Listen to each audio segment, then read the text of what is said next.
할렐루야. 지나간 한 주간도 건강하셨죠? 오늘도 이번 주간도 주의 은혜 가운데 건강하고 은혜로운 한 주간이 되시기를 예수의 이름으로 축복합니다.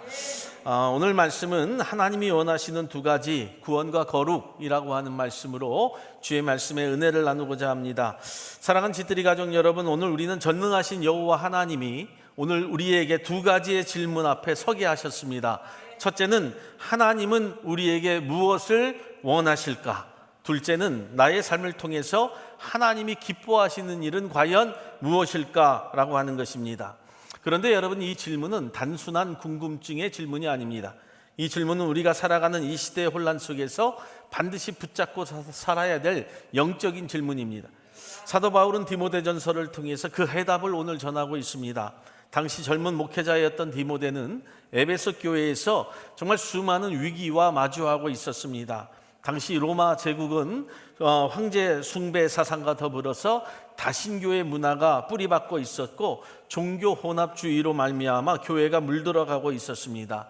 특별히 교회 안에는 거짓 교사들이 침투해서 복음을 왜곡하기 시작을 했습니다.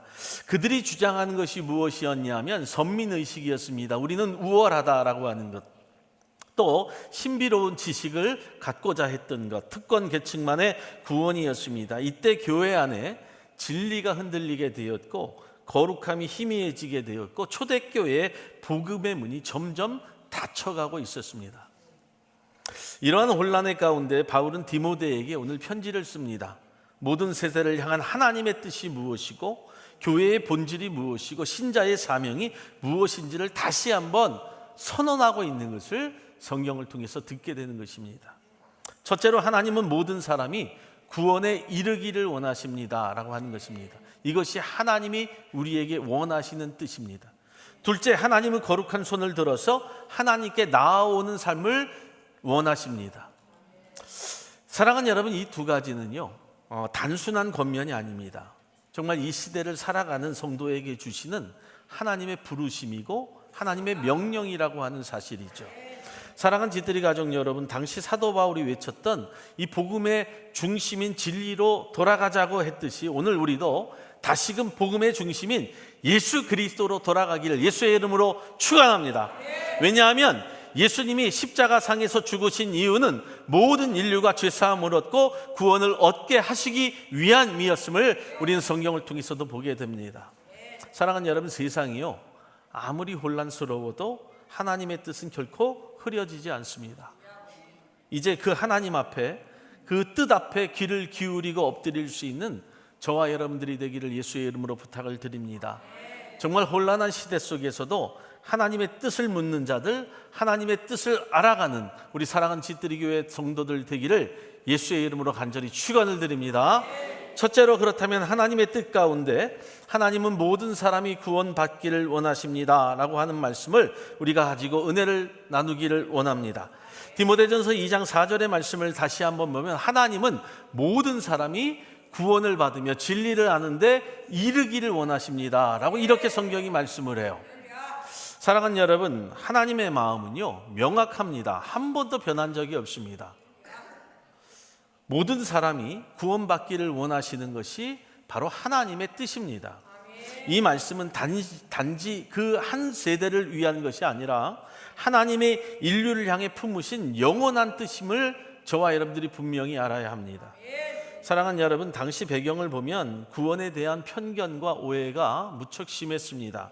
바울이 이 말씀을 디모데에게 전한 시대는 결코 단순하지 않은 시대였습니다.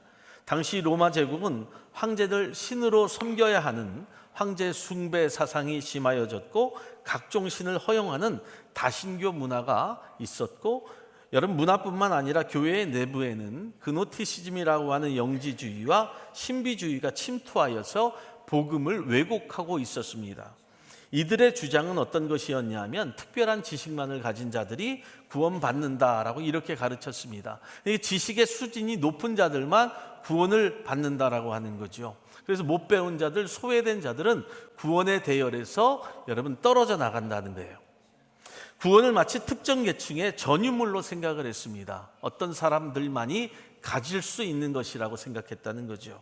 또한 유대주의자들은 혈통과 율법을 강조했습니다. 그래서 구원은 유대인들에게만 해당된다고 주장을 하는 거예요.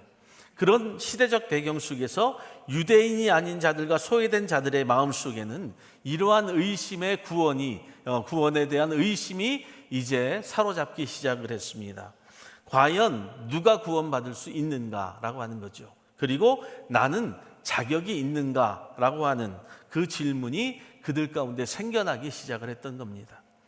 그래서 여러분 잘 알고 있듯이 강도 만난 자를 돌봐주는 이 사마리아 사람의 예하는 구원받지 못하는 자로 여겨지고 유대인들에게 배척을 당하는 삶을 살아가는 사마리아인의 이 선한 행동의 예하가 유대인들에게 있어서는 큰 충격으로 받아들여질 수밖에 없었던 것입니다.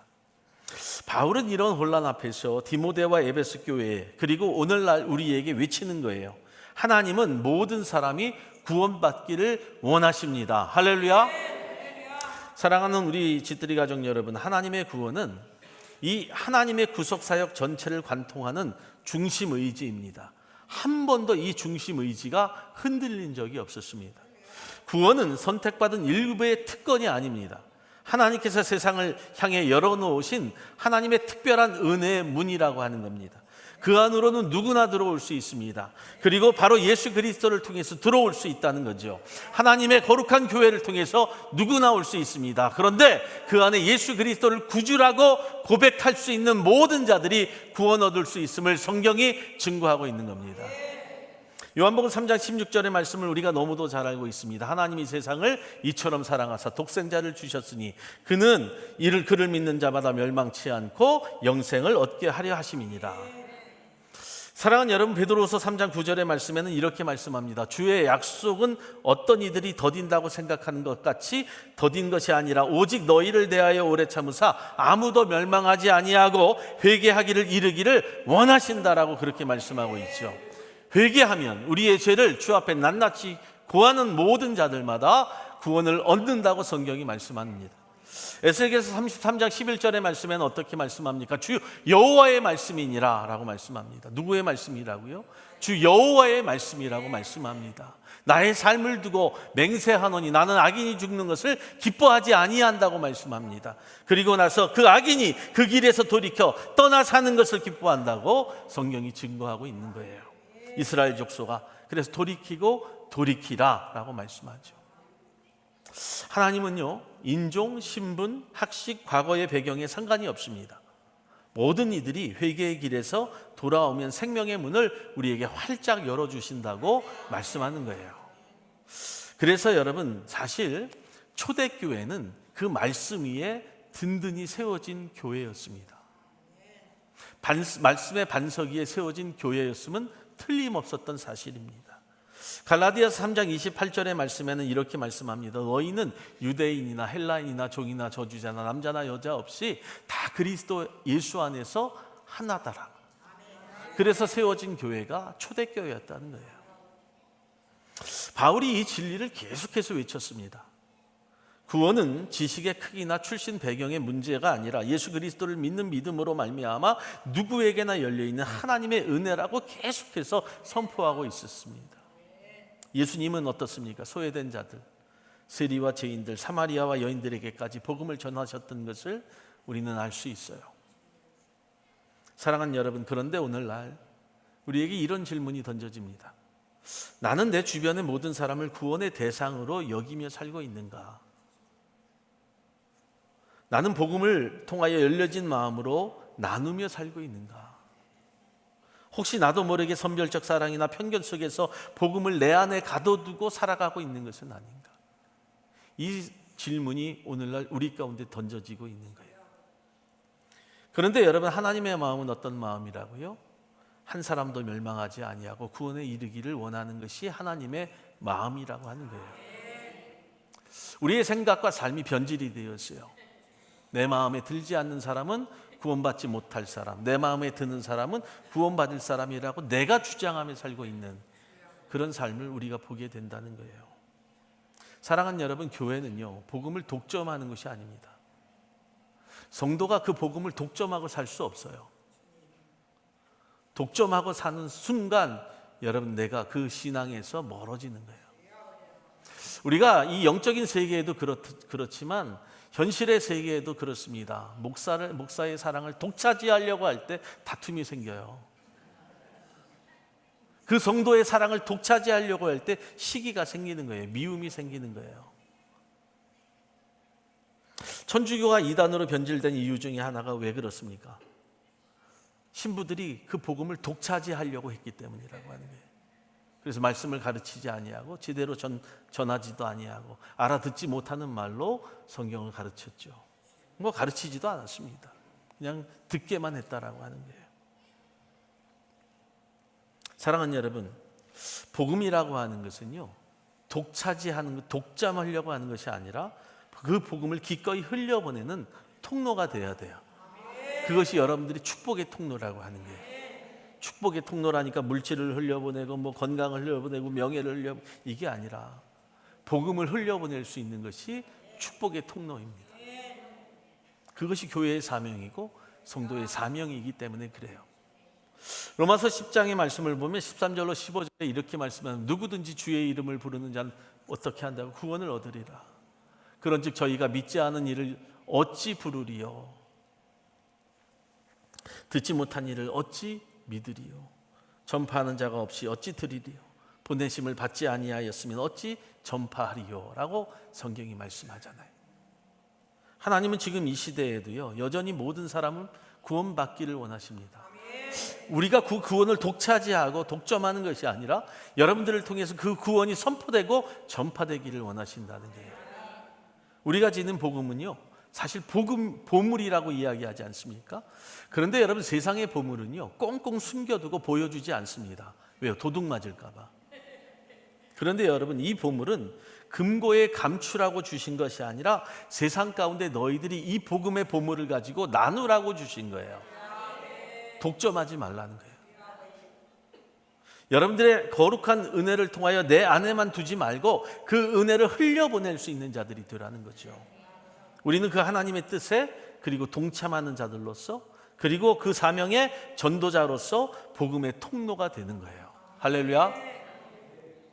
고린도후서 5장 20절의 말씀을 보면 그러므로 우리가 그리스도를 대신하여 무엇이 되었다고요? 사신이 되어서 하나님이 우리를 통하여 너희를 권면하신 것 같이, 사랑하는 여러분, 그리스도를 대신하여 간청하노니 너희는 하나님과 화목하라. 여러분들이 하나님과 화목하지 아니하고 하나님과의 관계를 이루지 아니하면 절대로 사명에 대해서 복음 전도자에 대한 그 삶을 살지 못함을 또한 말씀하고 있는 거예요. 사랑하는 여러분, 이제 우리가 이 하나님의 마음에 응답할 차례라고 하는 것을 분명히 깨닫기를 주님의 이름으로 축복합니다.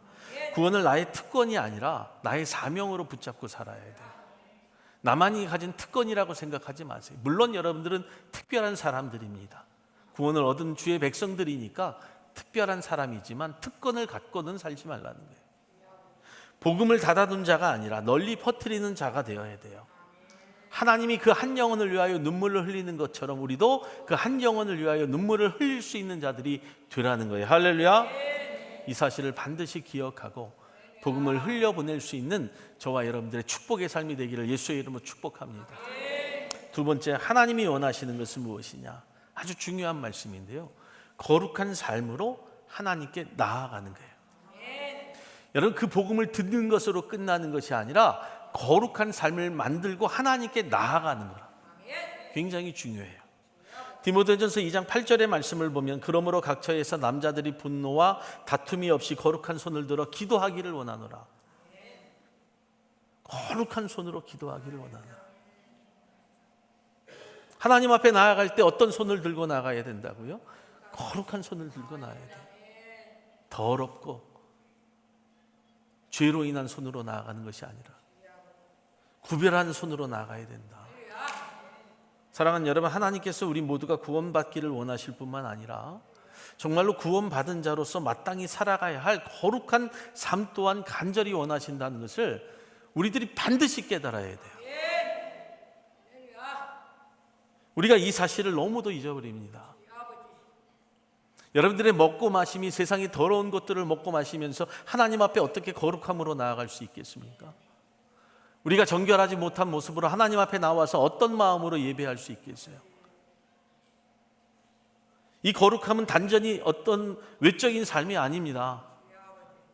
누구한테 보여주는 삶이 결코 아니라고 하는 거예요. 하나님 앞에서 진실하고 하나님 앞에서 정결한 모습으로 나아가는 삶의 태도라고 하는 것을 저와 여러분들이 알아야죠. 그것이 예배자의 삶으로 나타나라는 거예요. 그래서 하나님 앞에 예배할 때 거룩하게 구별된 모습으로 나올 수 있도록 여러분들의 삶을 만들어가는 거예요.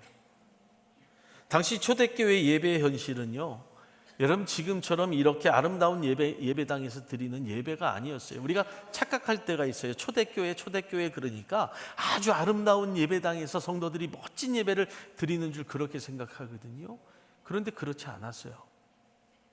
왜 이런 데서 문제가 생겼냐 하면요, 초대교회는 작은 가정이나 좁은 골목에서 만나는 사람들과 함께 예배가 이루어졌어요. 이것이 초대교회의 모습이었거든요. 그런데 그 예배 속에서 작은 가정과 작은 골목에서 부대끼며 예배드리는 그 예배 속에 어떤 일들이 일어나기 시작했냐 하면 계급의식이 생겨났대요. 작은 모임에도 불구하고 거기서 네가 높으냐 내가 낮으냐, 내가 높으냐 네가 낮으냐, 이런 일들이 일어나기 시작했던 거예요. 남녀 간의 차별과 분열이 성도들에게 스며들기 시작했다는 거예요. 그리고 남자는 남자끼리, 여자는 여자끼리. 어떻게 보면 오늘 남자라고 하는 이야기도 그렇게 구별된 말일 수도 있어요. 예배는 하나님의 임재를 갈망하는 자리이기보다 여러분 그 작은 공간 속에서도 어떤 일들이 일어났냐면 인간의 갈등이 드러나는 장소로 변질이 되었다는 거예요. 오늘날로 이야기하면 말할 것 없지요. 그 작은 장소에서도 그런 일이 있었으니 정말 은혜가 충만한 초대교회의 모습에 그 모습들을 잃어가고 있었다라고 하는 거예요. 이런 모습을 보면 마치 어떤 생각이 들어요. 예수님의 제자들이 주님을 따라다니면서도 천국에서 누가 크냐를 외쳤던 그들의 모습이 생각이 나죠. 사랑하는 여러분, 이런 상황 속에서 바울이요 매우 실제적인 권면을 하고 있는 것을 듣게 돼요. 각처에서 남자들이 분노와 다툼 없이 거룩한 손을 들어 기도하기를 원한다. 여러분, 여기서 남자들이라고 하는 표현은 우리가 영적으로 단순한 성결을 구별하는 것이 아니라 당시 영적인 리더로서 책임을 지고 또 기도의 본을 보여야 할 자들을 지칭하는 말들이에요. 오늘날로 이야기하면 목사가 될 수 있고 장로가 될 수 있고 또 권사들이 될 수 있고 집사들이 될 수 있고 신앙의 연륜이 깊은 자들을 이야기할 수 있고요, 교회 공동체의 어떤 리더자들을 이야기할 수 있습니다. 다시 말하면 바울은 좀 힘이 있다고 하는 남성들을 통해서 당시 예배 공동체 전체에 권고하고 있는 말씀이에요. 오늘날도 마찬가지예요. 여러분들이 겉모습만 보고 판단하면 망신당하기 딱 좋습니다. 여러분들이 겉모습만 가지고 신앙생활하다 보면요 누군가에게 망신당하기 딱 좋다라고 하는 거예요. 그런 말 듣는 거예요. 네가 목사야?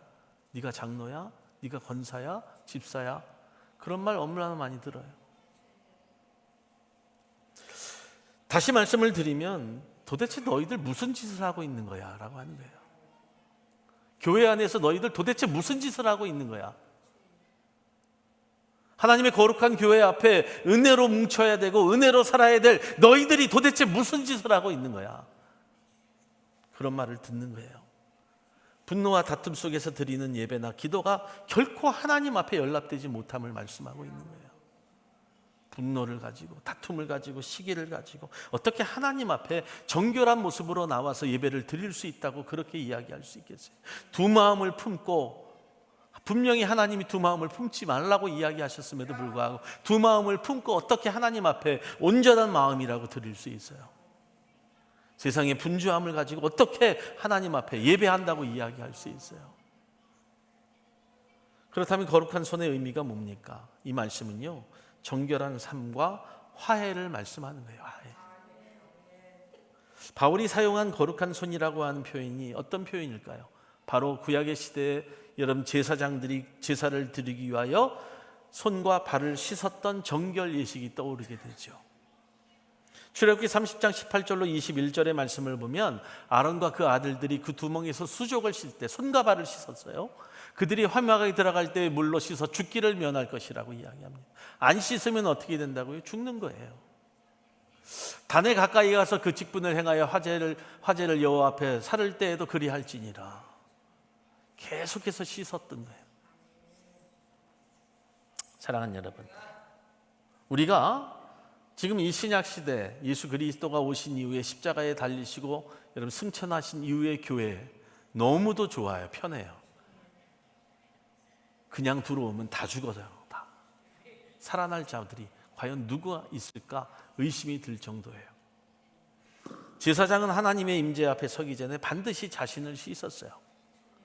여러분들이 하나님의 거룩한 예배 앞에 주일의 거룩한 날에 주님 앞에 나올 때 내 마음과 삶을 돌이켜보는 거예요. 그리고 정결하게 해야 돼요. 회개하고 나와야 돼요. 나오기 전에 회개하고 오라는 거예요. 그 손은 단지 외적인 손이 아니라 정말 회개한 심령, 정직한 관계, 그리고 하나님 앞에서의 삶을 정결할 수 있도록 만들어가는 삶을 상징하고 있는 거죠. 이때 바울은 이제 이 예배의 중심인 기도도 마찬가지라고 말씀하는 거예요.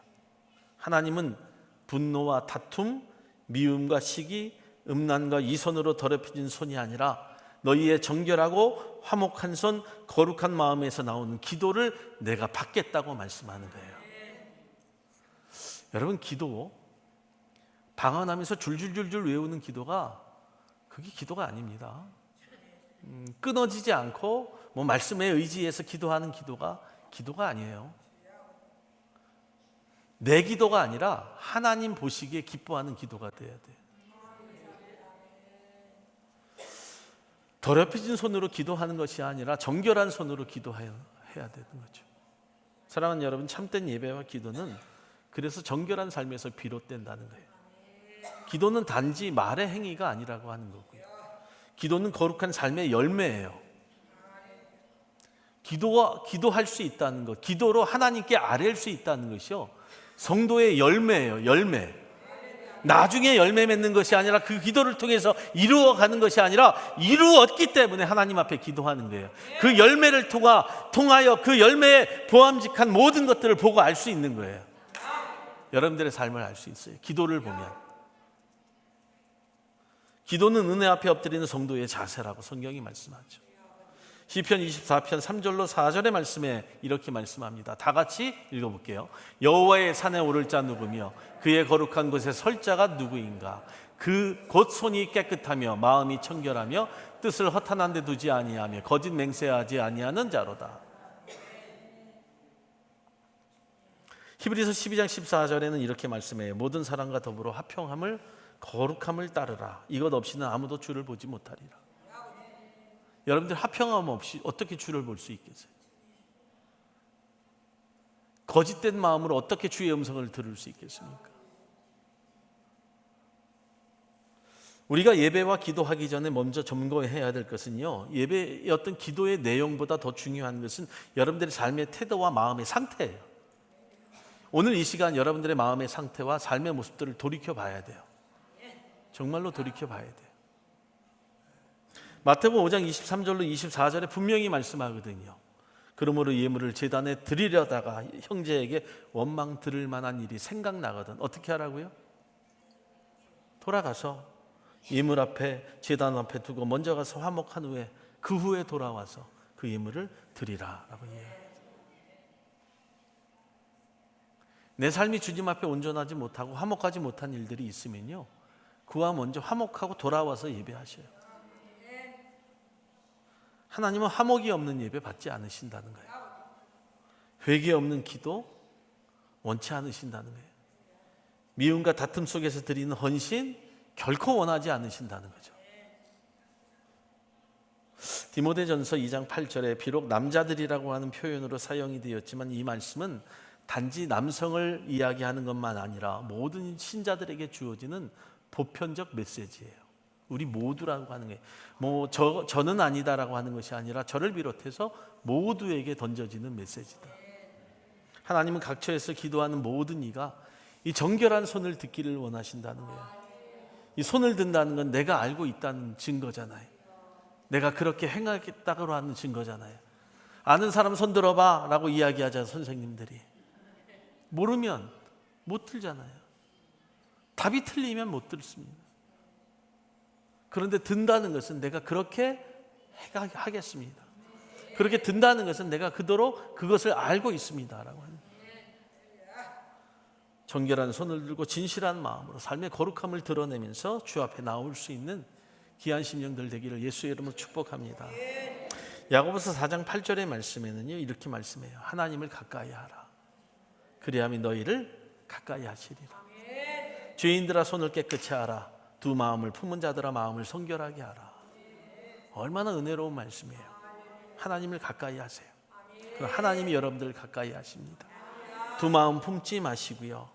손을 깨끗이 하고 마음을 정결하게 하기를 예수의 이름으로 축복합니다.